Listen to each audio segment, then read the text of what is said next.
That voice has always been creepy to me. And that was reported. Oh, Now sorry, voice. Zoom is not gonna like you. Zoom is not. Do they All have right. AI now or something? All right, so write these questions down. Your face is also right there. How does the author contrast the personalities of the narrator and Rebecca through the perspective of other characters? How does the author contrast the personalities of the narrator and Rebecca through the perspectives of other characters? And if we don't get to that point right away, that's completely fine. I might have to jump into it because the other two classes, they figure something out. How does the author contrast the personalities of the narrator and Rebecca through the perspectives of other characters? And keep in mind, one of the most insightful things that we can consider is how intelligent the narrator is. Because her emotional intelligence is off the charts. Yes, she knows her inadequacy, but the thing is, she's also trying to understand other people. Does that make sense? All right, the next question. In what ways does Manderley serve as a symbol of Rebecca's lingering presence? In what ways does Manderley serve as a symbol of Rebecca's lingering presence? And how do settings as symbols affect your sense of identity? How does a setting as a symbol affect your sense of identity? And we'll apply that and how that actually happens in our own life.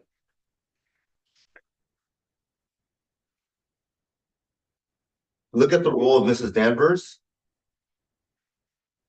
How does her behavior and dialogue contribute to tension? Look at the role of Mrs. Danvers. Look at how her behavior and dialogue contribute to tension.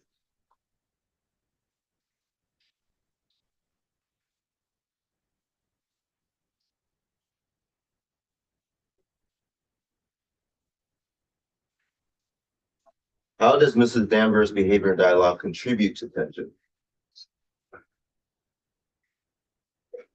3 more questions.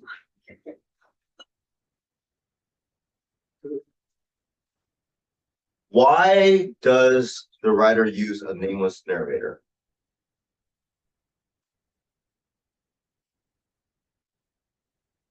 How does this add or take away from the reader's connection to the protagonist? Why does the writer use a nameless narrator? How does this add or take away from the reader's connection to the protagonist?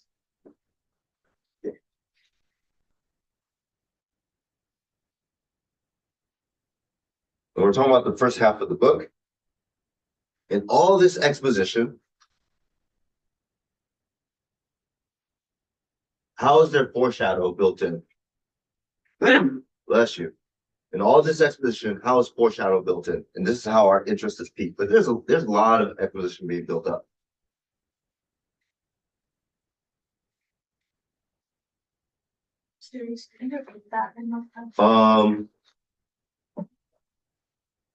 How, in all the exposition, how is foreshadow built in?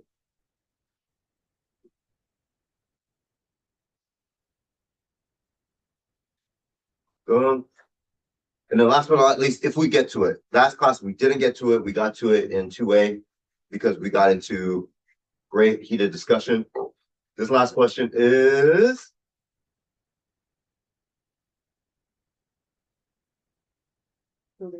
what is the portrayal of gender roles and expectations?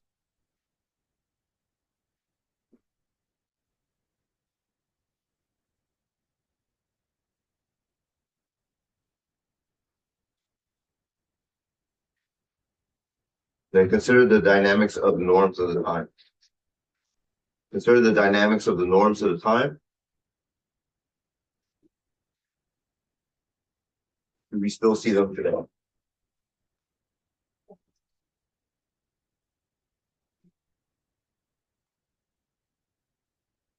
And there's an interesting article that just came out from a sociologist what they discovered. I saw it this morning. So we'll see if we get to that.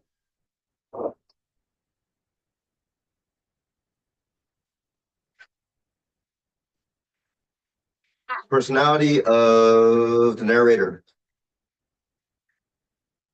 How does it look like in comparison to the other characters?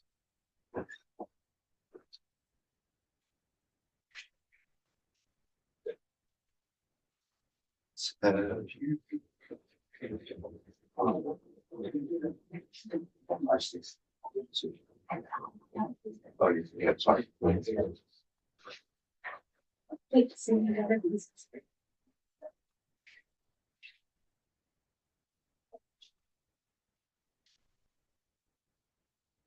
right. How does the author contrast the personalities of narrator and Rebecca through the perspectives of other characters? What are you getting? Yeah. I feel like for a lot of the other characters, maybe except for Maxton, I feel like their lives would kind of stay the same if the narrator hadn't interacted with them. But for Rebecca, it's very clear that she made like a huge impact onto their lives. And there are a lot of things that the other people can associate with Rebecca. All right. What do we associate with Rebecca? Argue. I feel like Rebecca's often associated with prestige or the ideal sort of woman. Write this down. Prestige, ideal. I also think that I agree with what Cindy's saying to some extent, but I think that everyone's using Rebecca as the standard that they expect the narrative to meet because, like she said, she made such a big impact in that movie. Yes, that's 100% correct. And we have, and it's always like that last question, right, of social norms. Hopefully we'll get back to it. Correct. Grace, is someone saying that, right? Purple.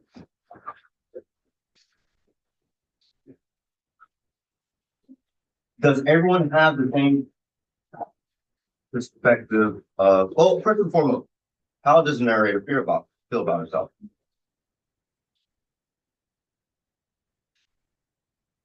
She's a little insecure. She's insecure. She feels inadequate. Why does she feel this way? Does everyone dislike her? No. Who does not like her? Yeah. Mr. Danvers, anyone else? Question. Are we positively sure Mrs. Danvers doesn't like her, or is it just Rebecca's like perspective? Rebecca? I mean, the narrator's perspective that Mrs. Danvers really doesn't like her. We are going to get to that. We're going to get to that. But right now, in terms of how, let's respect where the character's at right now. Because actually, Rachel, you're a very empathetic person. You try to see the other person's point of view. And actually, even if that person, and I think that's the perfect theme of this class, as we noticed all the tension and conflicts that we read in every single story. Is not hating the other person, trying to see, but that doesn't mean whatever they're, because they're doing this, even if they're unaware, is not harmful. Does that make sense? So even if they're doing things unintentionally or intentionally, wherever it comes from, doesn't mean that they're not doing harm. Because she is harming the narrator. So you have to be careful with that. I mean, God bless all of our hearts, especially when we allow people to gaslight us. And we gaslight ourselves. Anyone have a response? Jessica, then Margaret. I feel like going off of what you were saying about Miss Danvers and the narrator's like relationship, I feel like both of them are putting each other on edge. I feel like the narrator also like puts some like makes Miss Danvers feel uneasy. Yes. Maybe not to the degree that Miss Danvers is making the narrator feel uneasy. There we go. Yeah. Because the narrator represents like a change to the status quo.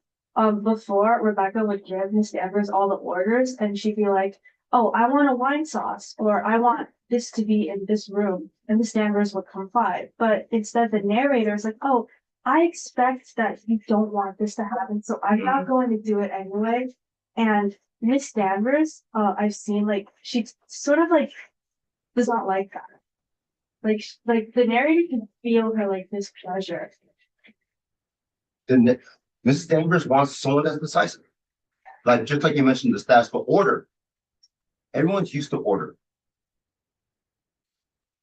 No pun intended. Yeah, she has shoes to fill. Where are those shoes? What else can you gather? Yes, Barbie. I want to add to what Jessica was saying. I feel like one of the reasons the relationship is kind of ended also because not Rebecca, the narrator doesn't think she deserves that respect yet in a way. And I think with Mrs. Danvers, I'm not quite sure if she doesn't like her or not, but I think there's a feeling of empty respect there. I don't think there's any respect. That's what I'm saying. Yeah. Just all post. Because she Yes. conducts herself in the manner that she was expected, Mrs. Danvers. But I don't think she actually invented it. And I think according to what you said, there was a system in place that, oh, the lady of the house is supposed to do this, this, and this. But now it's a new lady of the house. But she doesn't even think of herself as a lady of the house yet because she doesn't do herself as worthy in one sense. Because it's not only Mrs. Danvers who's putting her up against Rebecca, it's herself internally. And that's why you even argue that no one truly dislikes her, but it's merely her own internal thoughts that kind of bring out that actually. The expectations that Mrs. Danvers had, and everyone else has. The only person that has no expectations is Max and Jasper.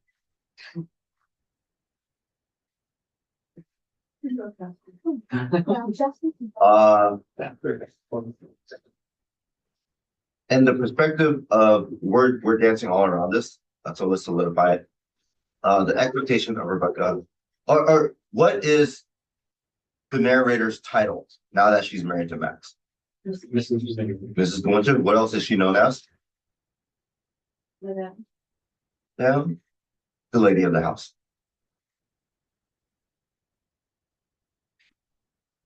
They're socialites. They're very well off. They have to be presentable. And the reason Mrs. Danvers and some of the other staff enjoy Preston, she brings order. She makes their life easier. And actually, we like that too, right? When someone just tells us, hey, just tell us the answer. Just tell us how it looked and we'll just follow through. Does narrator bring that? No, and she's expected to do it. And how much is the narrator pressing? A lot, because this is not her world, but she's expected to do it. Just so I don't forget, and it just happened organically in a previous class when we talked about it. How much pressure, stress, and anxiety is a narrator going through? A lot. Now, let's be empathetic. How much stress and anxiety do you think Rebecca went through?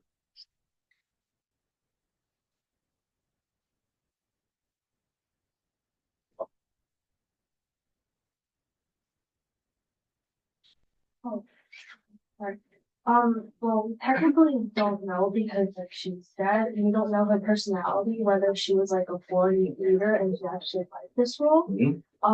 But I can imagine like Rebecca's been like raised in this sort of society from when she was young. Okay, So take note of that. Yep. Might have been like very like restrictive, much more restrictive than the narrator got to go through. Yeah.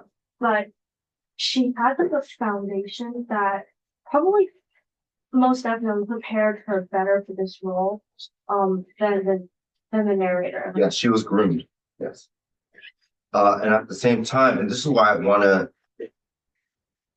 demonstrate empathy. We all come from different walks. Some of us are better prepared. Some of us have parents that help guide us. They're in the industry that we're interested in. Facts. Does that really better prepare you? Does it add more pressure?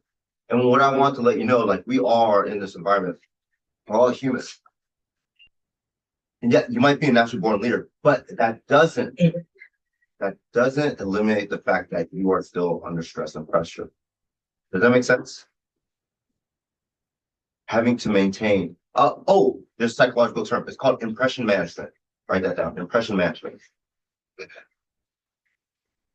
And some of us are thrust into it. It's performance. Decorum.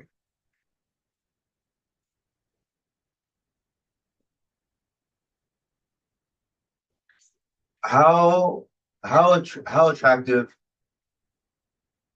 was Rebecca? Yeah. Okay. Now here's the flip part, and let's compare apples to apples. How attractive do you think is the narrator? All right. Right. All right. Damn. I would say very. Very attractive.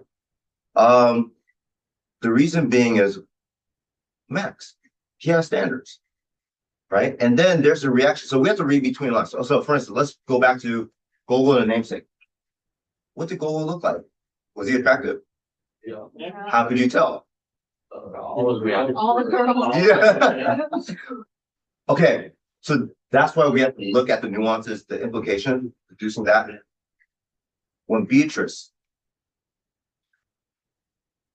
looks at the narrator, what does she expect her to be, her personality? Rebecca. Okay, close, sort of. Do you know what her reaction was? She had expected her to be a certain type of person. Like a social butterfly. Bingo, write that down. Think about how we assume by appearances certain people are certain. So, for instance, yours truly, you guys really know me. You know, I'm super introverted. The only thing I talk about is writing, soccer, deconstructing sports, songs, right? Money, whatever, but only deconstructing it. But, and I'm loud, and when we have a good time, I laugh way too much. So then people around us assume I'm extroverted. But if we go, let's say we're outside, and you're like, Robert or Mr. Reese, how's the weather today? I'm like, bro, you're wasting my bandwidth. We're under the same sky. But think about how we judge people, or even celebrities. If we see celebrities, we assume that we can go up to them and meet them. Does that make sense? No matter how we look, we make a judgment call and thinking that we can negotiate some kind of space with them. So part of why the narrator has these high expectations is, doesn't matter what class, she looks a certain way. So we assume, okay, take care of yourself, you're healthy. You should be able to do this. You should be able to command with your looks. But does she command with her looks? She's not trying to.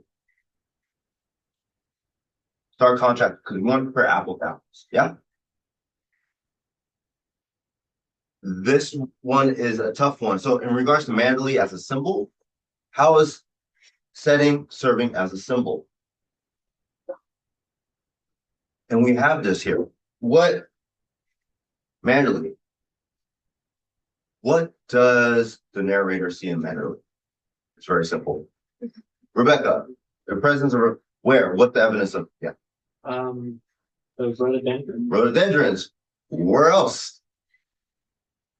The West Wing. Anywhere else? The azaleas. Yes. Anywhere else? The beach, the cottage, the expectations, the library. Okay, so as you write this down as evidence, again, this is where we gaslight ourselves and there's perception and perspective. Who told the narrator that she couldn't go to the West Wing? Hers. Did she really tell her that she couldn't go? I feel like it was like sort of like implied. Yes. Technically, the standards like said, oh, we can prepare a room for you in the West Wing if you want, but they're like knowing the narrator and how like insecure she is and how she doesn't really want to like trouble anyone, like she probably wouldn't. And also Maxim was the one who started giving people the impression that she wanted to stay in the East Wing. Didn't he tell us, Miss Danvers, like, oh, we don't want that, without telling the narrator? So this is when we look inside the nuances of language, listening very carefully. What are we being told, but what are we being asked to do at the same time? It's very strategic, very manipulative, microaggressions. Margie? I feel like even another layer of it is not even the fact that she's insecure what she is, Mhm. but like you were saying about her emotional intelligence. So she knows this relationship is very new and Yeah. Max's emotional state is very risky. So I don't think she's gonna take any active steps to recall Rebecca. And she's just being super considerate. Yeah. At the same time, what is the narrator's title besides Mrs. De Winter that we went over? Yeah. Lady of the house. Can she go wherever she wants to? Yeah. That's right. Okay, in the same manner, to transfer that into the real world. I mean, now your senior year, you probably figured out Valley, right? This is your space. But think about when you came here as a freshman. How did the seniors look to you? Giants. Right? And you look at what dominates when you first come in here. It's inundated. You see the color blue everywhere, and people are doing this extracurricular and that extracurricular. How much of it is it yours? And that's what I try to help you navigate your space in terms of, okay, if you can't fit in here, why not do your own thing? Does that make sense? But it's difficult because you're seeing everyone else on a guaranteed rail to go in a certain way, but yet you don't fit in. So that place becomes inundating. You are going to go through this. You may go through this when you go to college. It's called culture shock. I went through it when I went to Santa Clara. That first year, I averaged C's. I thought I was a brilliant writer. All my professors told me I was a brilliant writer. But when I look at the parking lot, all the students had nicer cars than the professors. I was like, oh, the world's a little bit different here. I actually had original ideas, but I didn't have the technique. Oh, for those of you going to private school, you're paying for the resources. So you make sure you use them. Do not be ashamed. So the first thing I did is I went to the writing center and I got a tutor, and that tutor ended up being one of my best friends. He's now a lawyer in Honolulu. He educated me and got me up to speed. And then I started averaging A's again. But think about, I'm paying this tuition, but I'm feeling intimidated. But who's telling me to feel intimidated? I'm just looking at all the other models that exist before me, and I'm trying to make my own ideas, but I never asked for help. When I ask for help and I start having honest conversations, what happened later is I gained more confidence. And by the time I graduated from Santa Clara, I was president of the entire Black Student Union.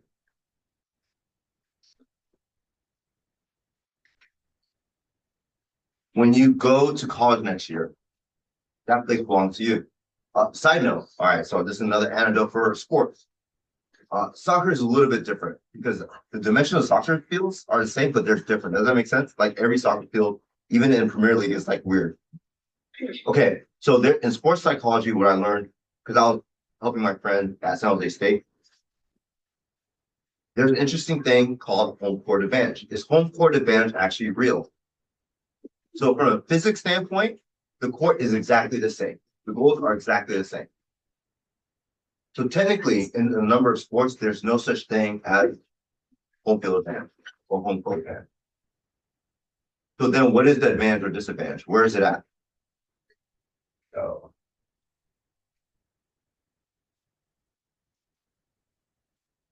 Your feeling of inadequacy starts with here.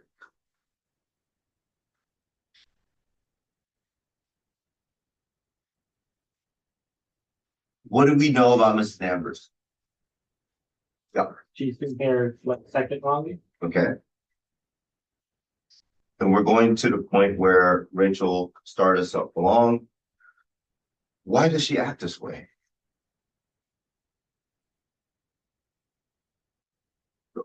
Well, we don't really know much about Danvers, so you can't like say too much, but if you say, but you like consider that she's been there second longest, Yes. then I do feel like she's put her entire life into Manderley in a way. Yeah. So Okay. when there's Which like, is also Rebecca.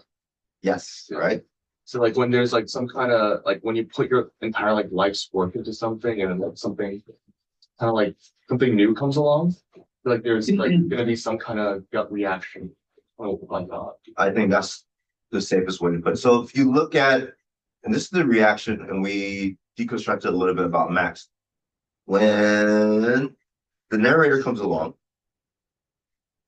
and she becomes the new lady of the house, looking at different people's perspectives. Max, we give him the benefit of the doubt. We assume that he loves her. But how do we trust that? Because the tension is still there. Because how long has it been since his wife passed? Yeah, it's not that long. Definitely less than 2 years. Then you look at Mrs. Danvers' reaction.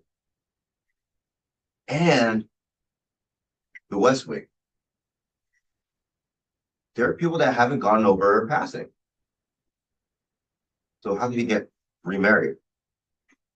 So she's probably shook by this. So she's the complete opposite of Max. But then we have other staff that are trying to figure this out.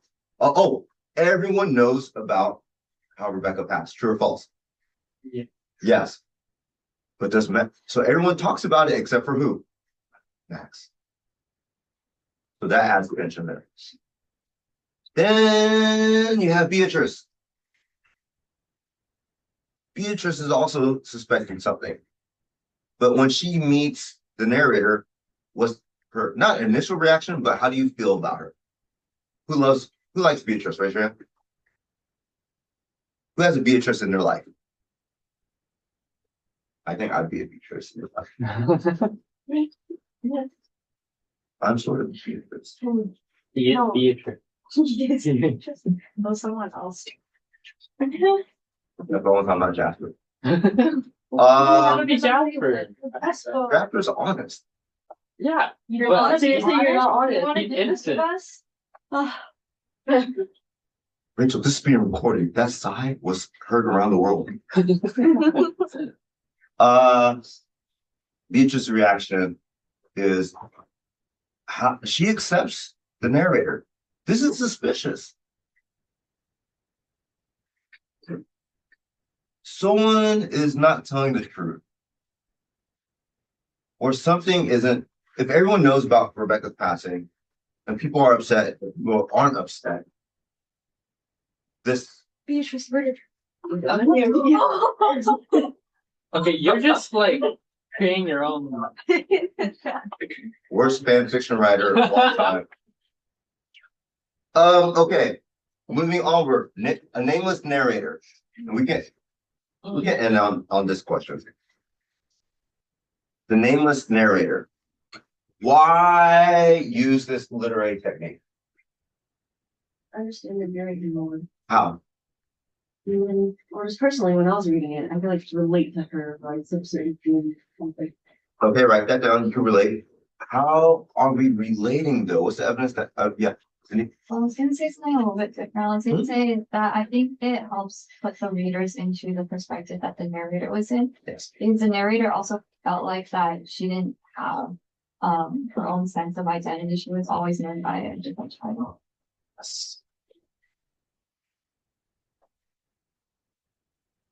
And before I forget, thank you, Cindy. On that note, I want to reiterate to you all. When we get hurt, when we fail, we mess up, or we hit a stumbling block. The problem is we think that status is temporary. Amen. We think that state, that's the word, is us. The word station, position, status, state, all the same. So psychologists, if you're going through something, if you're going to therapy, they will not say you have depression. Why? It'll make you feel like you have. So what they try to say is, oh, you're showing symptoms of depression. Yeah, you have symptoms of anxiety. Because once you enter that state, you are that. I mean, even in language right now, we're now getting used to saying for African Americans, we weren't slaves. We were enslaved persons. That is a big deal. We only know the narrator by her titles, as Mrs. De Winter, as the lady of the house, that's matter. But it goes back and forth between her and the lingering presence of Rebecca. And it affects us, right? Whether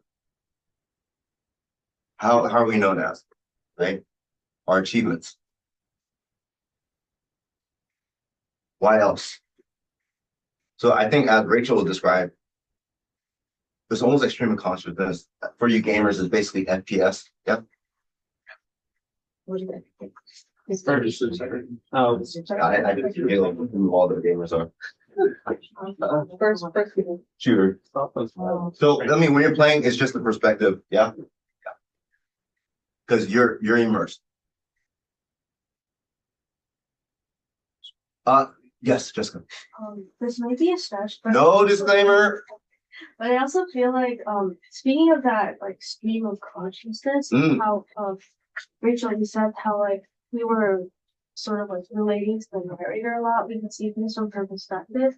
I think it also sort of reflects how the narrator might be stuck in her head for like a disproportionate amount of time.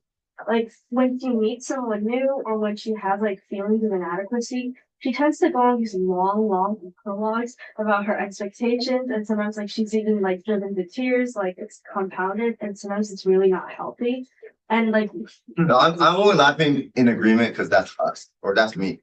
yeah, we get to see that sort of like that sort of thing happen on a very like personal level.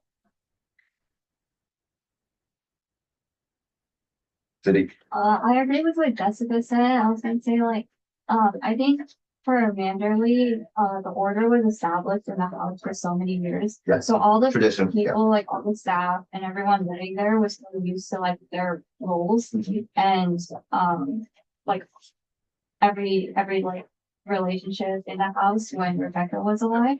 But now that the narrator was in the house, they built like the same kind of expectations that Rebecca left for them.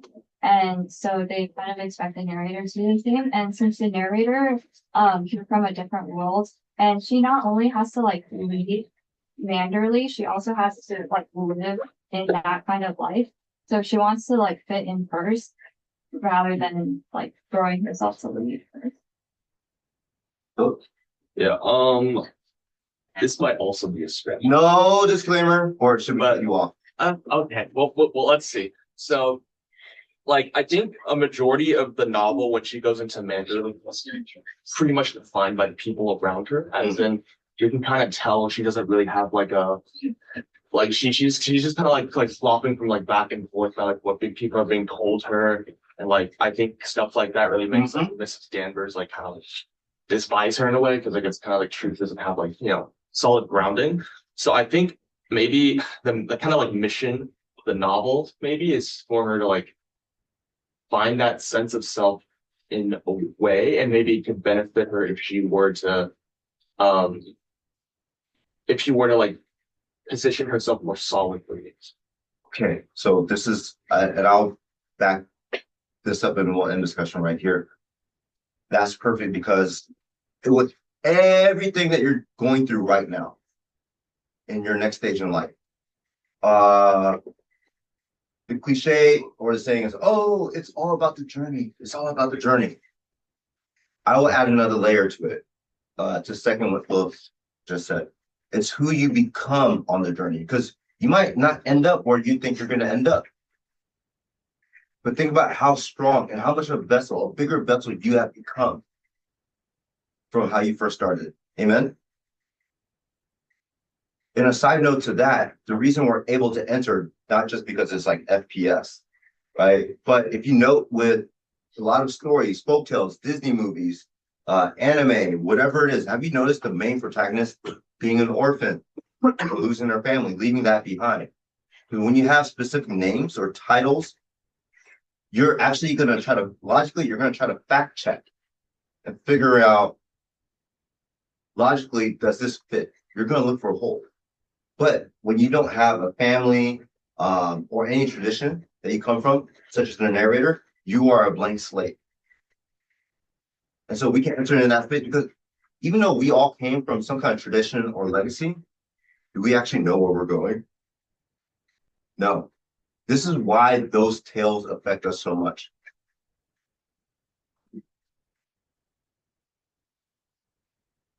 Another thing I want to add too, I think we discussed it before, Studio Ghibli, Miyazaki. So whenever he creates a film, he actually storyboards while they're in production, which is scary. The only story that seems complete is Howl's Moving Castle, because that's because it was already based off of the novel, a Western novel, so it's way more structured.